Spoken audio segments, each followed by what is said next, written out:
Tonight, a district in the East County passing a Parents' Bill of Rights. But not everyone in the community is in favor of the plan. Thank you for joining us on this Thursday night. I'm Kathleen Bade. Lakeside Union School District hearing from people both for and against the proposed plan before making that vote. Our Kasha Gregorczyk is joining us live with more on what's included in the plan. Kasha. And Kathleen, there were really a couple of hours of public comment on this topic. Some people pleading with the board to reconsider, others really hoping that this gets passed. And ultimately, the board did unanimously choose to approve this new Parents' Bill of Rights.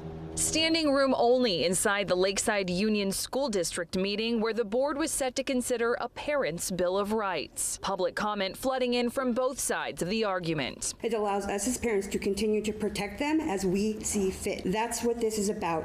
It's not about anti-anything. Most of the rights you mentioned are already in place. You're just reiterating laws that you're already required to follow. The Lakeside Union Parents' Bill of Rights includes some of the following: parents' ability to restrict child access to certain books, ability to opt out of certain topics, including sex education, the notification of bullying, suicidal intent, academic achievement, and most controversially, sexual transitioning. Clearly, the true intent is to force the schools to out children to their parents before they are ready. If these children are not feeling safe at home, teachers are mandated reporters.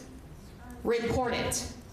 Do not keep secrets from parents. California Education Code currently encourages preserving a student's right to privacy and states that disclosing information about their sexuality without permission may violate California's anti-discrimination laws. What happens when a student in Lakeside takes their life as a result of this bill? What happens if a parent harms their child after our district outs them to their family? Their blood would be on your hands. Please do not be intimidated by threats of lawsuit. Do what's right for the parents and enforce protections for them. After hours of public comment, the board voted unanimously to approve the Parents' Bill of Rights.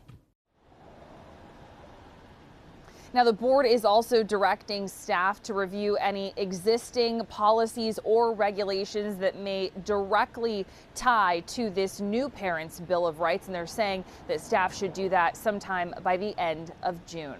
Reporting live in Lakeside tonight, Kasha Gregorczyk, Fox 5 News.